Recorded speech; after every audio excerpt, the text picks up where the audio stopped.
Hi, I'm Faith McCann, and I'm a host of The Magical Alternative. I'm a teacher of the magical arts, a historian, an artist, a writer, and a witch. I've taught the science and arts of magic and witchcraft for over 40 years. Witchcraft is neither good nor evil. It is simply a tool. And The Magical Alternative is a show about magic and the wonders of our world and the amazing people that make this a beautiful place to live. And you don't have to be a witch to watch. I hope you watch The Magical Alternative.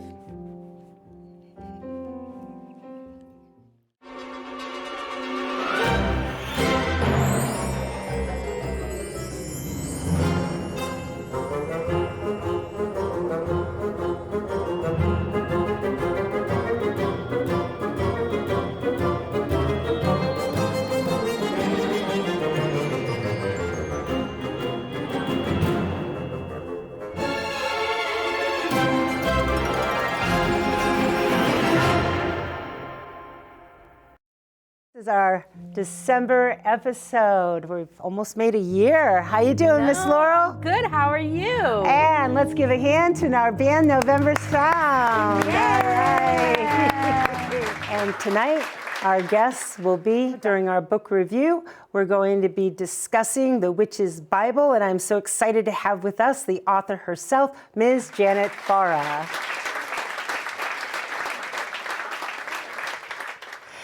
We'll be right back with a word from our sponsor.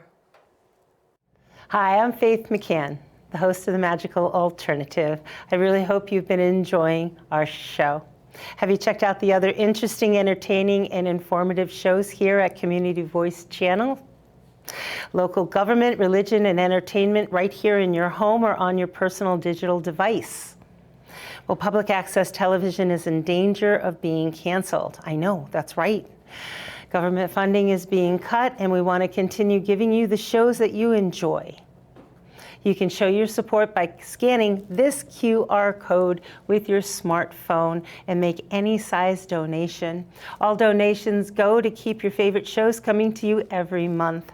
We thank you for your support. Well, Bill and Melissa, you guys just finished up, even though it's not really December, you just finished up your time up in Salem, Massachusetts for Halloween. How was that? Crazy? Yeah, it was amazingly crazy. I don't even know how to describe it. Oh, I like that. So, amazingly crazy. Yeah. People there have so much fun, you know, for Halloween time, and it's all kinds of different costumes, like anything you can imagine, and they're like lifelike costumes, which is so much fun. Oh, my. And as we're playing our music, they come by and dance for us and everything, so it's really amazing. Awesome. You That's have so anything much to add, Bill? fun.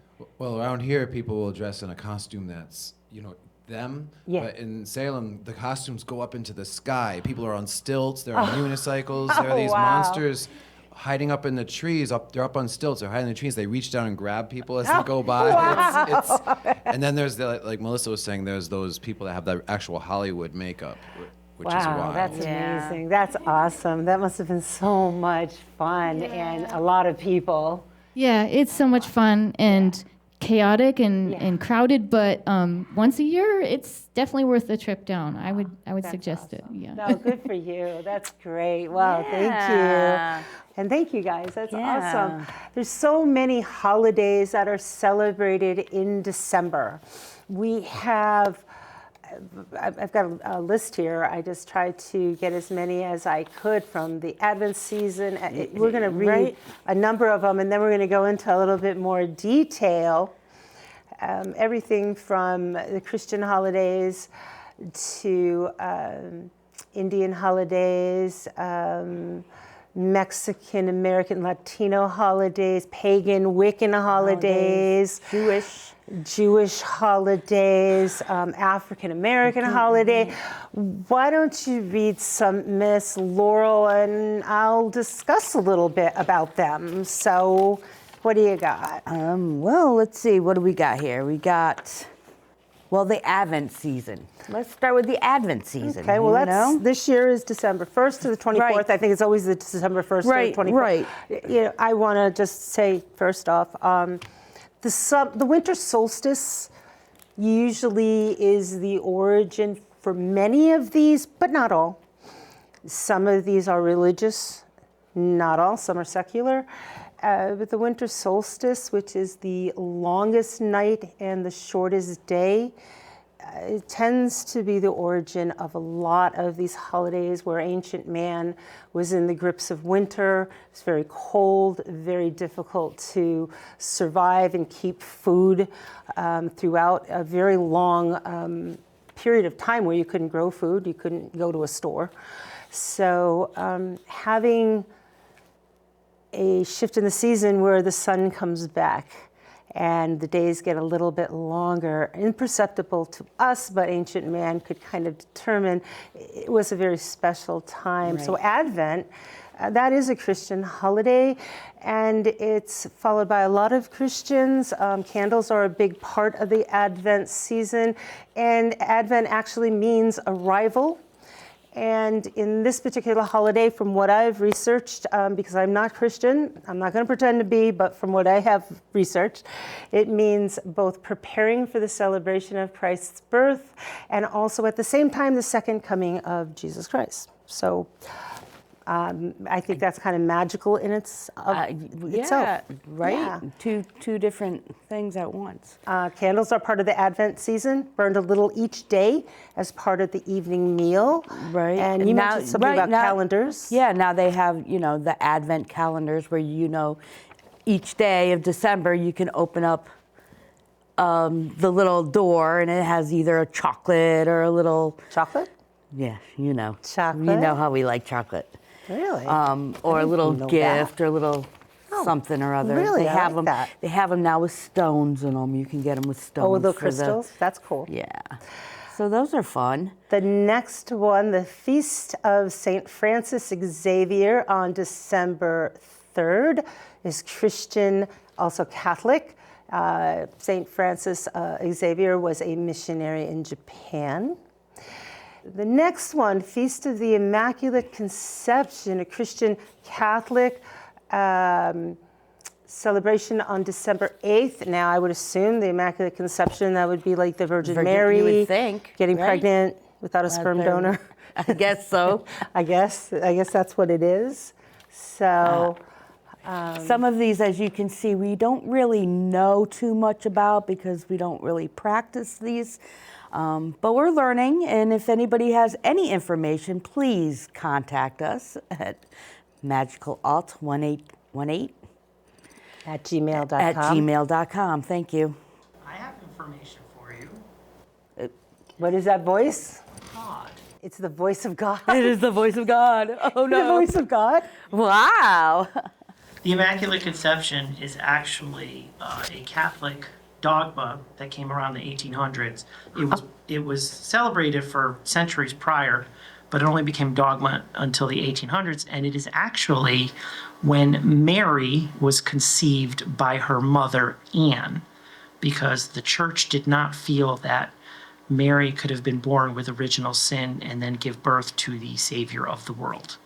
So in order to make her even more pure, they came up with the idea that Anne, who was not in the Bible in any way, shape, or form, became pregnant the normal way, but Mary was conceived immaculately, so she did not have original sin when she was born.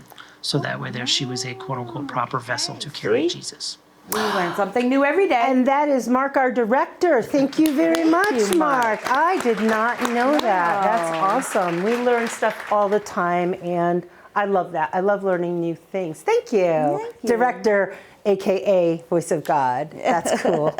How appropriate. And then the next one, which is on December 12th, we have Feast of Our Lady. Oh, well, also, let's back up a little bit. I didn't write it on your, I'm sorry. you see? We have Bowdy Day. I forgot Bowdy Day. Bowdy Day is on December 8th also. It's every year on December 8th, and this is the day the historical Buddha experienced enlightenment. Wow. I think that's kind of cool. Yes, Yeah. I like that. Yes, I don't think necessarily that has anything to do with the Christmas holidays as we understand Right. them, but I think that's really important to mention. Yeah. Then we have on the 12th, The Feast of Our Lady Guadalupe, yes, and that is a Christian Catholic for the Mexican, Mexican American, and other Latino people.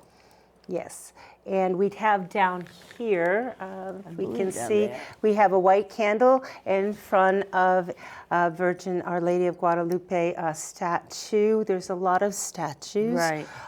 In that particular Christian following, and I just think it's really lovely, and that's on December 12th. Right. And then we get to our holiday, Yuletide.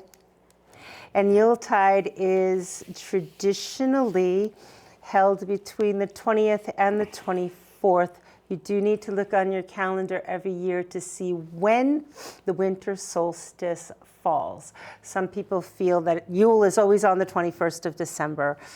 No, if you want to be really accurate and celebrate it on the winter solstice, it is according to when the actual solstice falls, which is the shortest day and the longest night. So you need to get a calendar or perhaps look on your phone. And Yuletide is a pagan Wiccan winter solstice celebration. I did see, got to be careful of AI. It said it was all about being Christian, and I'm like, no. You know, not that we want to be greedy, but you know, we get one, and there's a lot of other Christian holidays. So Yuletide is Germanic. It comes from the Germanic region of Europe. And the Germanic region in ancient times might not be exactly where you thought it is. Germany, of course, and then Denmark, southern Sweden, the Netherlands, Belgium. You guys have been out there, the Netherlands. Parts of Poland, parts of northern France, and the land of the fun and frolicking peoples of the Goths, Vandals, and Saxons. Maybe a hun or two. So, yes. Well, along with that, we have the Yule log that we'll hold up for you. And traditionally, this is a toothpick compared to the original Yule logs. The Yule logs used to be the maypoles that they would cut down, this huge, enormous tree that was super, super, super big, and they put it in the middle of the village, and they would dance around it with all the ribbons during May Day. Around the beginning of August, they would climb up and they would put a glove up there in recognition of the harvest season. The glove was one of the first tools ever created by humankind to allow us to harvest safely. And then during this time, the maypole would be taken down and it would be burned in the center of the village. And a really good Yule log would burn for at least 12 days, if not longer. You know, the 12 days of Christmas. You've heard of that? Yes. It came from the Yule log burning at least 12 days. I know. Then we have greenery. Right. Wreaths. Evergreens. Holly. These are real holly taken from the holly trees outside of Enchantments. Today, had some workmen outside in the next parking lot that were seeing us collect these, and they were like, "It's not Christmas yet," and it's like, kind of is for us. Yeah. We're doing our show, so yes, it is. So, and those will still be green by the time the holiday rolls around. So, what we celebrate when Yule comes around is the birth of the sun. Again, after Yule, every day gets a little bit longer, so it's very exciting for us. I actually got excited today when I was writing the script, and I was like, no, we tape early, so we can air this in December, and I was getting all excited. And it's like, it's not the winter solstice if you don't have a Yule log or you can't burn a Yule log, they have this thing called the Yule chocolate cake. Yes, you can make a Yule cake. Yes. I actually remember my mom making one when I was really little. I mean, I was probably 4 or 5.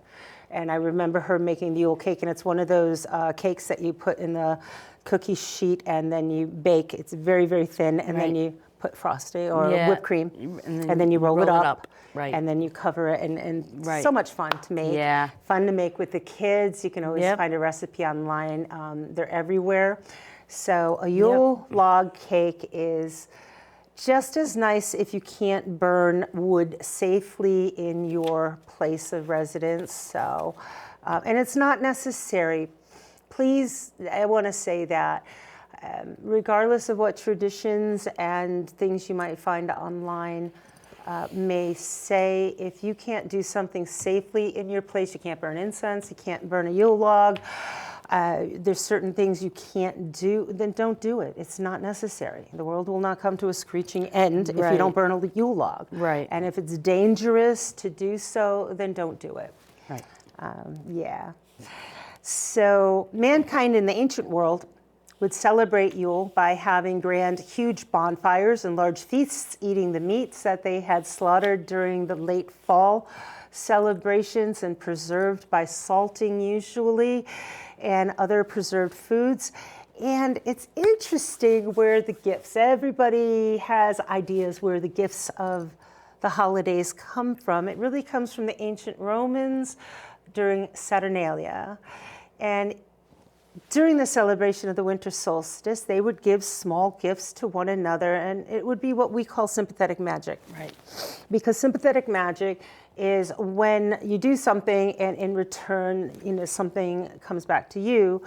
Well, in this case, giving a small gift of something special is like a sacrifice. I'm giving you something, so I no longer have it. It's something special to me. I'm going to give it to you. Right. It's something, you don't want to give something like crappy. You want to give something nice. Right. And most likely you don't have that thing, so you've given it away and you're hoping it makes the other person really happy. So it's a sacrifice to give the gift. And that's where that holiday comes from. So Yep. thank you to the ancient Romans. We like Right. the gifts. So Right. the next We can't forget Kwanzaa. about talking about the Baba Yagas either, because Oh, the Baba Yaga. the Baba Yagas, everybody The always Baba asks where they come Yagas. from. Let's see. Oh, I don't know if I can get down there, Yeah. and let's talk about the Baba Yaga. She is an ancient mythic figure from the Polish people. That's where my family's from, Poland and Ukraine. And the Baba Yaga was an ancient grandmother, an old grandmother. She's kind of cool because she lives in a house, a wooden house, way high up on stilts, and the stilts at the bottom have chicken feet. And she would travel around in her house on the chicken feet, and she would travel when she had to get to distant places in a mortar with pestle, and she would use it to actually, the first stick shift. It's true. She would drive Yeah. around, flying around in the air with her mortar and pestle. And of course, like all ancient figures like this, if she went to the house and the children were bad and they, weren't paying attention to their parents, well, the original myth was she would eat the children, and it was very bad. But if they were good, and then she would be kind to them and might be, generous Yes. in some way, and the children Right. Leave a wouldn't treat be or- punished, yeah. something like that. So, yes, so the Baba Yaga, she was, I think, more of a parent's way of keeping children good. In line. In line during the winter time. Right, So, right. especially when children couldn't go outside, it was too cold, so they were kind of stuck in confined quarters, and most likely lots of children. So, using the Baba Yaga, she was a pretty terrifying figure, as you can see. So, she was used to keep children good. So. Our next one, I don't want to miss anything. Oh, well, we have Christmas, but do I have to really explain to you Christmas? No, but what's really cool this year is Hanukkah starts on Christmas Day.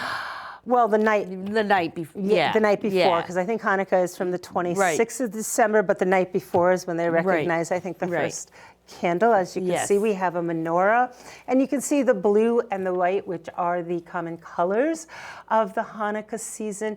Interestingly enough, Hanukkah is not the Jewish Christmas. It's nothing to do with Christmas, At but all. we do have Dr. Jeremy Weiss here to explain to us all about the magic of Hanukkah.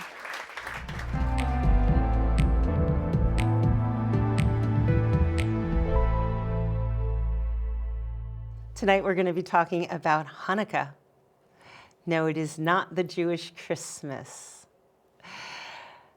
Normally, we have our friend Dr. Jeremy Weiss of the Temple of Miriam the Prophetess discussing all things Judaic.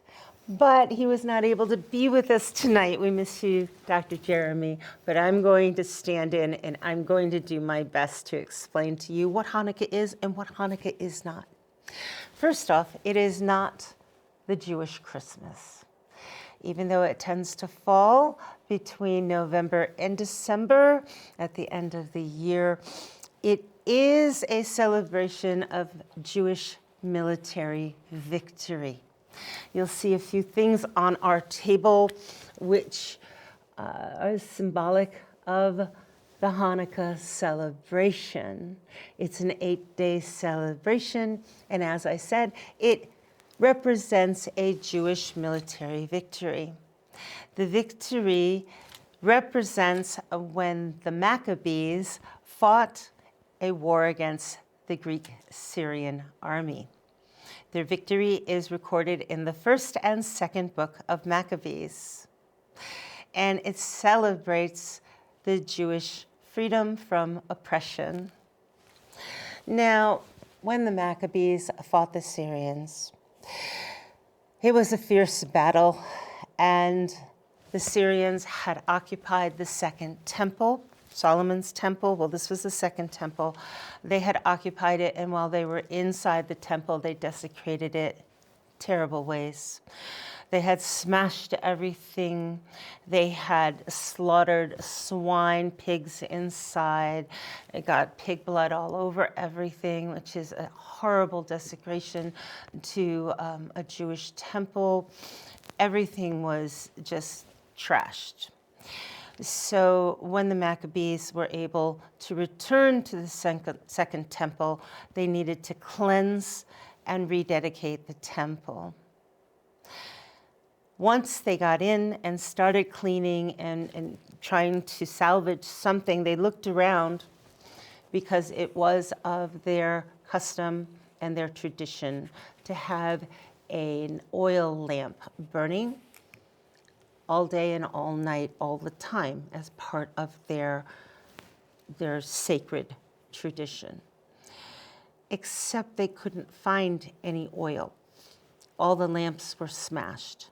So they kept cleaning and picking up, and they finally found one oil lamp that had enough oil in it for one day and night. And they knew that they needed to make new oil, except they couldn't go to a store, couldn't run to the market and grab a few gallons of oil. They had to make it from scratch. And that was going to take 7 days. They only had enough oil for one day and night. So they had hope and faith and belief. So they lit the candle, or lit the lamp, shall I say. They lit the oil lamp, and as it burned, they started to make oil, and the miracle happened.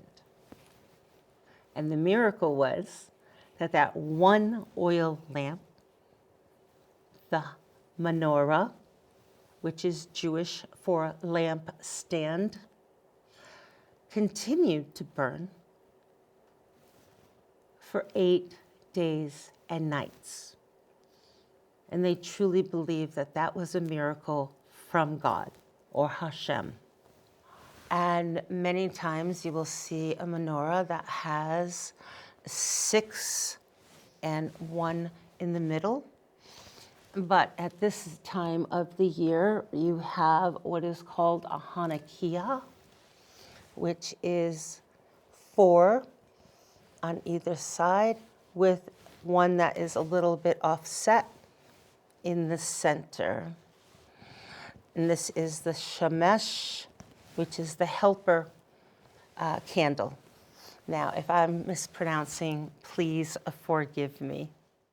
These are where you put the candles, And one is lit starting on the first night, and they're lit starting from the left going to the right using the helper candle. So we have one candle here that is lit using the helper candle. So you light this one, and then you light this candle on the left. Then the next night, you replace this candle, take the helper candle, which is also burnt down, replace that one, and you light the left, extreme left, and then the next candle on the second night. Again, on the third night, you take a new candle for the Shemesh candle, and you light this one, and this one, and so forth for each night until all 8 nights. So you go through a lot of candles. I think it's almost like 40 when you're done. I did the math one time, but it's a lot of candles. And they're burned every single night for 8 nights. Now, the menorah is lit every night after sundown. It's an 8-night holiday. Some other things you might not know about Hanukkah. It is not a major holiday like Rosh Hashanah or Yom Kippur or Passover, which are considered major holidays. This is more of a minor holiday, but it's still special. During this holiday, it was traditional to pass out geld, which is a Yiddish for money. You would pass out money, and small amounts would be given as gifts to one another to wish each other a prosperous year, kind of like what we would do for sympathetic magic. If you gave somebody a few coins, it wasn't that would make them rich. It was just like, here's a few coins. I wish you a prosperous year.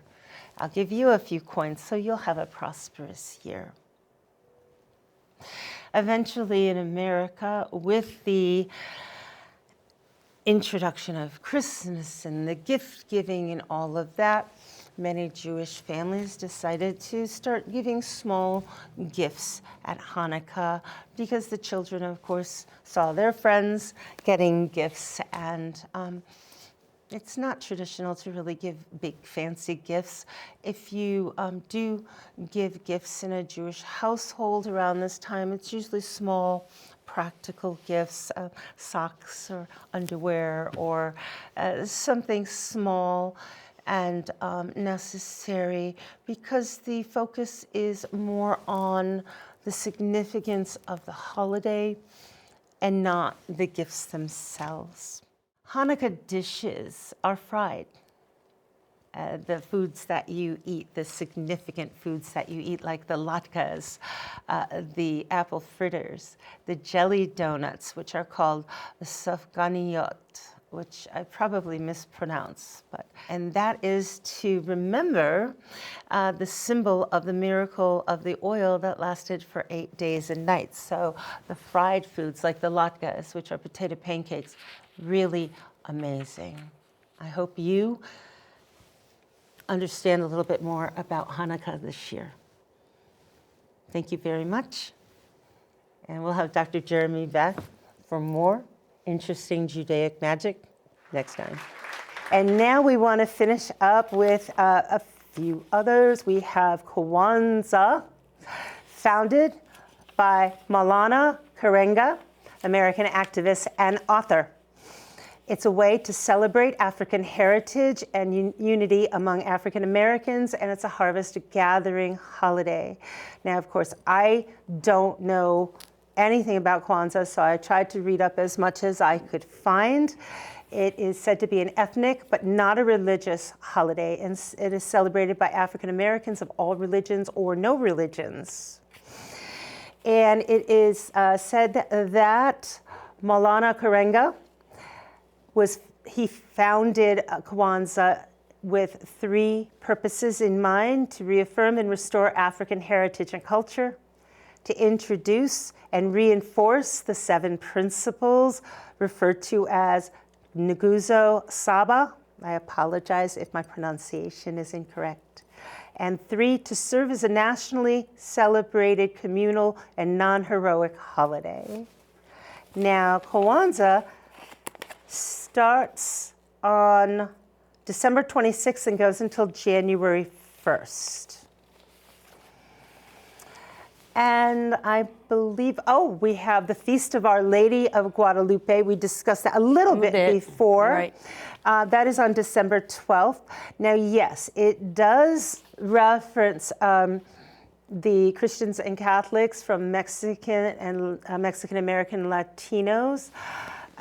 But what's kind of cool about it, I looked it up, it says that it references the Virgin Mary's appearance to Juan Diego, an indigenous man, in 1531. The Virgin Mary imprinted her image on Juan Diego's cloak, which became the famous image of the Virgin of Guadalupe. So there are so many amazing holidays this time of year. So I understand that people choose to take offense when people say Happy Holidays at a store instead of Merry Christmas. But understand they're not doing that to offend you. They just might not know if you celebrate, and if you do, what you celebrate. Exactly. It might not be obvious. So when someone comes into Enchantments in Manchester, our little store, we say Happy Holidays, or if somebody jumps on it first and says Merry Christmas, I say Merry Christmas. Or I say, Happy Hanukkah, or Happy Yule, or Happy Holiday. You know what? I'm just really happy that we can wish one another good cheer and happiness over the holidays. And I don't see any reason to take offense. So as long as somebody's wishing you, good tidings. Right. And why does it always have to just be in December? It should go all year long. Yeah. It's true. The world would be a better place. Right? So anyway, if you have any questions or you'd like to comment, please write to magicalalt1818@gmail.com.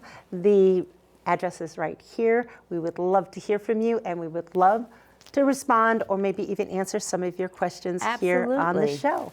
Yeah. Thank you very much.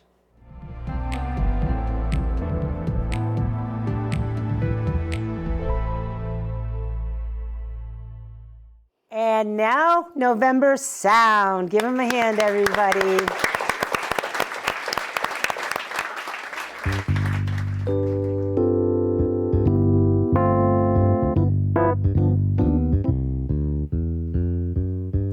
Sleigh bells ring, are you listening? In the rain, so is glistening. A beautiful sight, we're happy tonight, walking in a winter wonderland. Gone away is a bluebird, here to stay is a new bird. He sings a love song as we go along, walking in a winter wonderland. In the meadow we can build a snowman and pretend that he is Parson Brown. He'll say, are you married? We'll say, no, man, but you can do the job while you're in town. Later on we'll conspire as we dream by the fire to face unafraid the plans that we made, walking in a winter wonderland. All right, little soul here, Bill.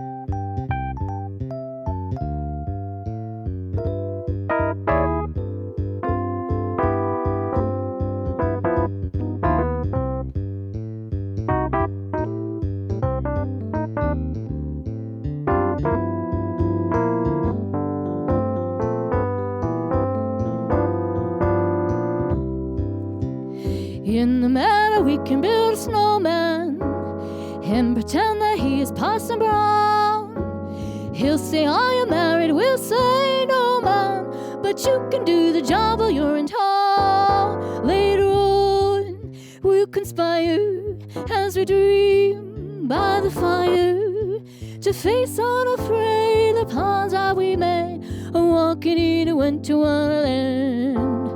Walking in a winter wonderland, walking in a winter wonderland.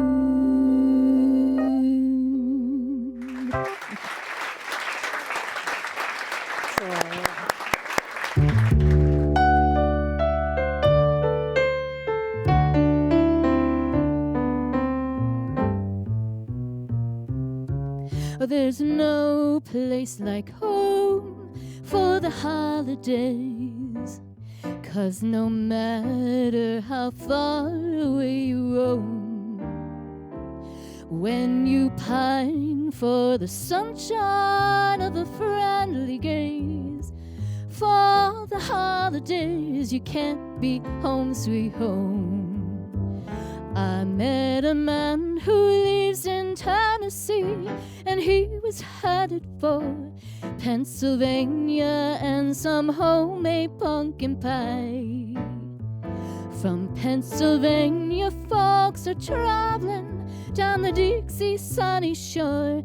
From Atlantic to Pacific, gee, the traffic is terrific. Oh, there's no place like home for the holidays.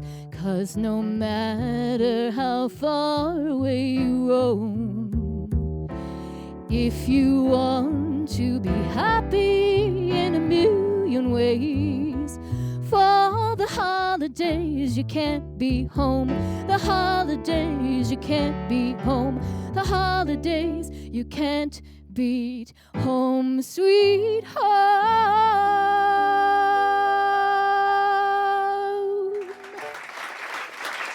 And that was November Sound. Awesome.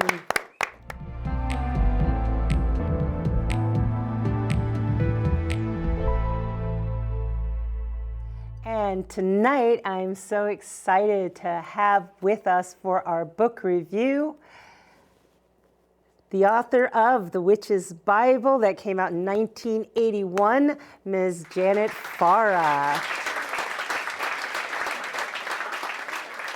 And welcome back. Tonight, my guest is the amazing Janet Farrar, the author of The Witch's Bible. And welcome to the Magical Alternative.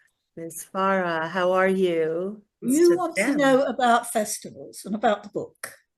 Yes. Now, this book, The Witch's Bible, you wrote with your late husband, Stuart, and this came out in the 1970s. That's right. If I recall, because yes, copyright. Well, it says 1981, but I would have said it came out earlier than that. No, actually, it was 81 originally. Okay. It was during the 70s, because we moved to Ireland in 76, that we started researching for it. Because when I came into the craft and Stuart came into the craft, the Book of Shadows had almost nothing in it. Almost nothing. There was the basic Gardnerian, Alexandrian rituals. But we looked at each other and we said, right, we're living in Ireland, and if you're going to be a witch in Ireland, you have to come up with the goods. In other words, that means farmers are going to knock on your door, as happened to us, and they say things like, our cattle are committing suicide. What can you do about it? Oh. Or we heard the banshee last night. Is it okay? Are we safe? Or we've got an infestation of fairy folk. What do we do about it? Or the Tuatha De Danann are riding out from the Hollow Hills tonight. Should we lock our doors against them? So you get all these questions. Yeah. And, you know, you think in the 21st century, people wouldn't believe in this any longer, but they do. They have never died in this country. And you moved to Ireland before you wrote The Witch's Bible. Is that what you're saying? Yes, we did. And that inspired us a lot.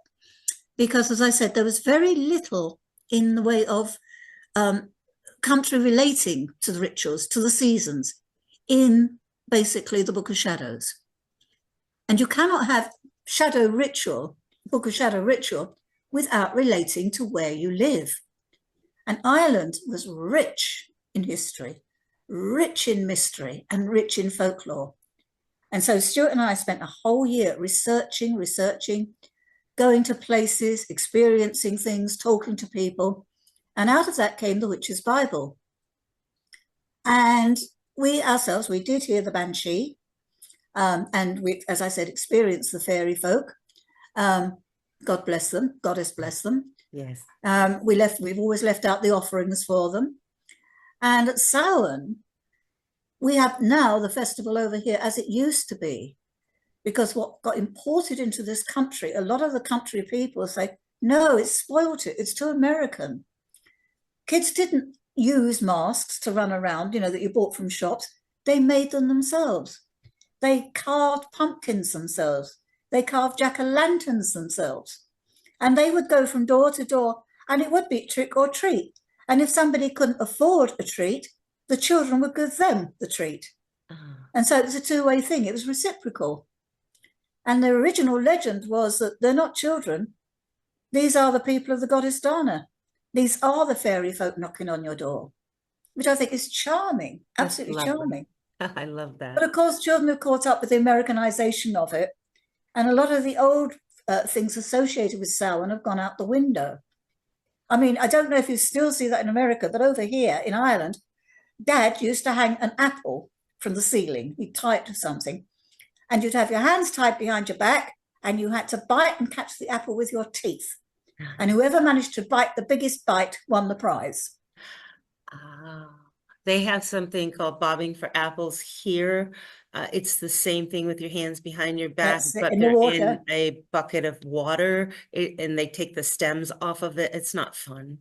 I know, I've done that in England.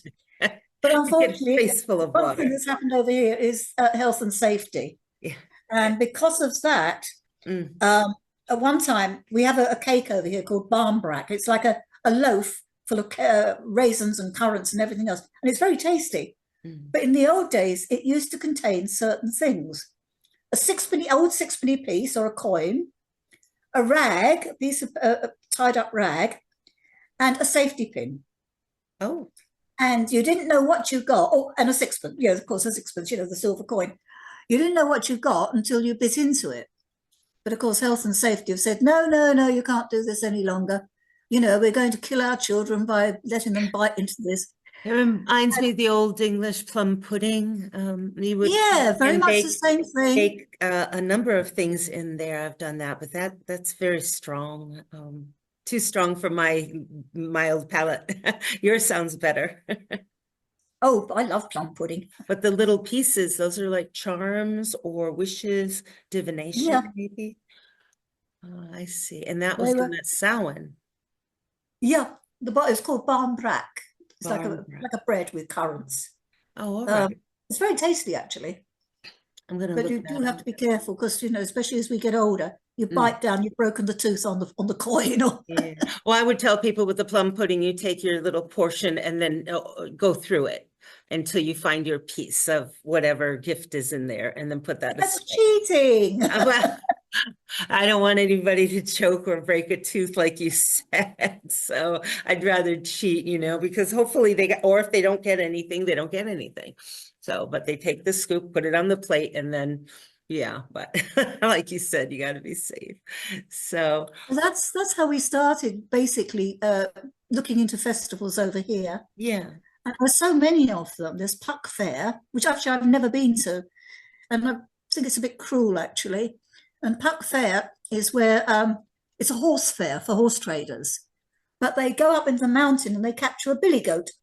And the biggest, best billy goat they can get their hands on with enormous horns. And they take him down to the village and they put him in a cage and they put a silly crown on his head and tie his legs so he can't walk. And then they hoist him up 40 foot into the air. And for 3 days, he's up there looking over the festivities before they take him down and send him back to the mountain. And I think that poor creature must be absolutely terrified. Yeah. 1 minute he's roaming free, and the next minute he's got a silly thing plonker on his head, and he's overlooking horse fair, Yeah. But it's traditional. And what time of year is that done? It's around Lunasa, if I remember rightly. I think it's around Lunasa. Oh. But then a lot of these old fairs over here have died out. So by capturing the magic of them in 8 Sabbats, for example, the Witch's Bible, it's like capturing something from the past. And there was a woman, funny enough, Gavin just showed me the book, I'm about to mention it. Her name is Maura McNeil. And Maura McNeil wrote a 2-part book. They're both on sale. You can still get them. They're quite expensive, called The Festival of Lunasa. And it records all the old fairs, how they used to happen, what used to happen, the legends associated with them. Because, where we live in Kells, just down the road from us, is a place called Telltown. And Telltown is dedicated to the goddess Torcha. And the goddess Torture, in the legend, ran a horse race to run the horses, I think the king, if I remember rightly, but she was heavily pregnant with twins at the time, crossed the threshold and dropped down dead, delivering the babies. And there's a hill there, which is supposed to be the burial place of the goddess Torture. So these legends live in the land of Ireland, and they don't travel. I always say this to people, and it's something people don't understand. It's very nice to read up on them, but you need to worship the gods where you live. It is no good in Ireland to worship the goddess Pele. She's a bloody volcano. She doesn't live in Ireland. You know, it's silly to try and say, oh, great Pele, you know, we love you, adore you, and worship you, etc. Meanwhile, Pele's going, what the fuck's going on out there? Right. You know, it doesn't work. So what would you advise for a country like America that is made up of so many different cultures and groups of people? I mean, because we are a country that has come from all over. Like, would you stick with your DNA? Would you pick and choose? I mean, because we're a quilt of cultures and countries and, you know, people that have come from all over. Like my people, for instance, come from Ukraine, Poland. There's some Jewish, which I'm really getting into the whole Jewish magic and everything. It's fascinating, absolutely fascinating. The answer to that is simple. As you say, it's in your DNA, and you look at three things. One, is there an aspect of magic you're drawn to? For example, healing.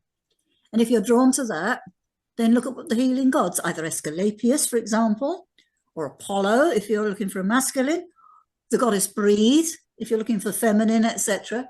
Hygeia, Panagia, you know, look for a deity that is associated with healing. And also, on top of that, because you can have more than one deity, look for an ancestral deity for yourself. Something that is associated. I mean, for example, you said you've got Ukrainian. Who knows? There may be a Ukrainian deity that is close to your heart. Call that deity in as well. So, you know, you can have your ancestral and you can have your genus loci, where you live. You know, for example, if you live near, say you live in New York City. Yes. And you're drawn to the river there. There's got to be a river deity associated with it. You know, look for various deities that will work and be happy together. Yes. We call our house the House of 100 Gods because we literally we've got a shrine for Bast, we've got a shrine for Freya, we've got a shrine for Asclepius, you know, they're all over the place in the house. We've got the Oriental, we've got the Hindu.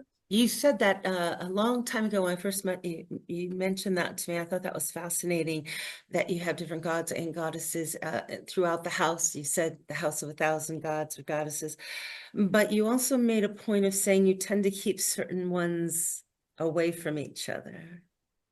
Yeah, they don't always get on.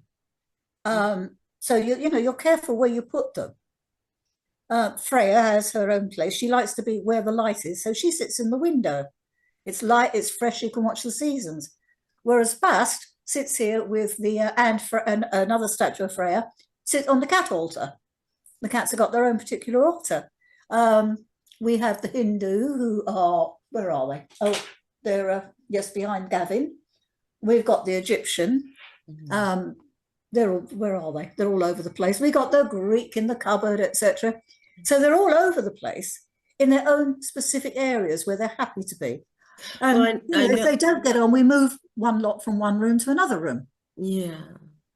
And you would be able to tell by the energy in the room. I know this is a book discussion about the Witch's Bible, but it just reminds me if people are watching and they're like, well, I have different statues of different gods and goddesses I like, but I'm not really sure about their background. I do know it's been so helpful for me, the books you've written, The Witch's God and The Witch's Goddess, which are complete encyclopedias of pretty much all the gods and goddesses in history that have ever been worshipped, and a little bit about them, even if it's, you know, a line or two up to a complete chapter. It's just such a great resource to know more about the gods and goddesses you're attracted to. I mean, some people are going to find this funny and some people are going to go, ugh. we've got the most beautiful statue sitting right beside our toilet. It's a lovely white, stop choking, it's a lovely white lady, and she's holding a bowl, an offering bowl, and there's a toilet roll sitting on top. She's Cloacina, the goddess of sewers and toilets. Really? And she sits right beside the toilet and beside the bath. I'm going to say And she's that's from the her name. Roman. She's a Roman goddess, isn't Yeah. she? Yeah, they Well, love their sewers. Well, Yeah, they were well- amazing engineers. They really were. They I mean, invented, she's, you know, she's quite beautiful. and without Why our shouldn't she sewers, be? we would be in quite a pickle. So actually, that's fabulous. I love that. I like that a lot. And I do know that there are certain religions that get really uptight about you can't bring certain books in the bathroom, or you can't, pray in the bathroom. They get all uptight about that. But you know what? Without it, again, it's necessary, it's natural, and that's what I like about being pagan. We don't get all uptight about that. I think that's awesome. That's really cool. They don't always get on. A funny story years ago, she was actually a good friend of ours. We had a friend from America staying here, and she was into the Orisha. And she was particularly into Oya. Now, you know what Oya's like, Yes. the world. Well, she decided when I got some flowers for Freya, for Freya's altar, I got her some purple flowers. She came and she goes, "You can't give those, that's Oya's." She's going to get upset. Snatched them off of Freya's altar and took them into Oya. Oh. I had to keep the two ladies very separate because that was a war zone. Freya was bristling, Oya was bristling. And I'm sitting there going, oh no, not a war between the gods. That's the last thing I bloody well need. Oh, that's incredible. Oh, my goodness. And then, of course, she had the aubergine for Oya. Oh, okay. And she was sneaking up into the local churchyard at night to dispose of the aubergine for Oya. And I thought, And the if you aubergine try is- explaining that to the police, they're going to go mad. And what is the aubergine? It's Oya, it's an offering to Oya. Oh, an offering to Oya. She likes aubergine. Again, it's the colour purple. Oh, I see. I really thought if she gets caught by the cops, imagine going to the police station and saying, well, it's an offering to Oya. Who's Oya? The whirlwind. Oh my God, we got a nutcase. Get the psychiatrist now. I recommend to people just to stay out of cemeteries after dark. And never be caught digging something unless you have flowers in your hand. Just don't do that. It's just not a good idea. So, oh my goodness. Well, And also, Yeah. especially this time of year, they are haunted. My yes. father is buried in the local churchyard, but just within 6 months after he died, it was a stormy night. A lorry driver driving 10 miles away from here picked up an old man at the side of the road. And the old man had a long grey beard and was just wearing carpet slippers and said he wanted to go to Kells. And the man said, well, I'm going through Kells. Brought him to Kells and said, where do you want to be dropped? And he pointed to the church gate. He got out, climbed out in the pouring rain, walked up and disappeared into thin air. That was my dad. Oh my goodness. Yeah. And like Gavin explained in the last episode, between the fall equinox and now coming up to Samhain, this is when the window is open. So they're kind of yeah. hanging It is. around, and we do have the spirits that are kind of passing through. And since you've written the Witch's Bible, do you know how many copies have been sold? I have no idea. But I- shall I say, over the years, since it was published, it sells every year and we get quite a lot of royalties. Some years are better than others. I mean, at one year we had such an enormous check, we nearly fell through the floor. Oh, Next year we might only get a couple of thousand. It just depends. that's lovely. I can I mean, find when COVID was going, as you Yeah. can imagine, people were reading more books. So Oh. it did very, very well. That's true. People were stuck inside, and reading is wonderful. I've seen over We've got it. I must show 200,000. you this. We've got it in, let me see. Oh yes, this is beautiful. That's in a velvet cover Oh, in yeah. Spanish. Oh, that's lovely. I've never seen it in red. That is beautiful. Portuguese. Portuguese. I have seen that online. That's lovely. Oh yeah. Italian. Oh, in the blue. Nice. What's this one, Gavin? Italian again? Yeah, Italian again. I like it. Yes, I like the blue. Oh That's my God, how many more? Oh God, and that was the original when it came out. Oh, let me see. that was the original Yep. red. I honest to goodness, Red and black. I've never seen that, and I thought I had my one of God. the original ones. Wow. Hang on. And then we had The Witch's Way Oh, I think I have that one. and the first one, 8 Sabbaths. Which is okay. Wow. I have it, but that mine is a soft cover, 8 Sabbaths, The Witch's Way. Yeah. Wow. Was the original red covered Witch's Bible ever distributed that way, that color in the United States? That came out from Herman Slater and Magical Child. And we didn't get any royalties on that. Okay. And then when he finally died, we got the royalties back. Okay. And it went to a different publisher, Oh. to Phoenix Publications. Oh, okay. And in the first year, it just rocketed. Yes. So, we just hadn't seen any of the royalties. We never saw them. But then Herman's dead now. So, I can't even go over and say, excuse me, Mr. Slater, where's our royalties? Yeah, it's right. Of course. But But, I know it's I've continued never selling. seen the red covered original one, at least here. So I was wondering if it maybe was a difference between countries, but really incredible. And I'm so glad, it's still so popular. I always keep it in enchantments. People are always asking for it. And I find it to be one of the, #1 books. I want to thank you, Miss Janet Farrar, not only for writing the Witch's Bible and all the other books that you've written, but for being with us tonight on the Magical Alternative. And you started off the talk with a little teaser about fairies, and we're going to Next time, I'm going to tell them all the real stories about fairy folks in this country. And that was our book review with Miss Janet Farrar. All right, That was amazing. Very good. And thank you, November Sound. That sounded amazing. Thank you so much for being here at the Magical Alternative. Is it your dream to be on television, to have your own TV show? So how do you do it? Contact the public access television station in your town and have a concept, get some friends together, and they will help you make your dream a reality. I want to thank everyone on our crew, everyone at CVC Bolton Public Access, November Sound, you, Miss Laurel, the voice of God. That was so cool. Mark, thank you. And of course, our guests, Dr. Jeremy Weiss and Miss Janet Farrar. Thank you so much, everyone, for watching. Please share and let everyone know about our show. And check out the other shows here on CVC Bolton Public Access. They're awesome. I love them all. They're great. So thank you so much. And peace in the Middle East, hostages home. Thank you, everyone. Have a safe and happy holiday. Happy holidays, everybody. Happy holidays. Thanks.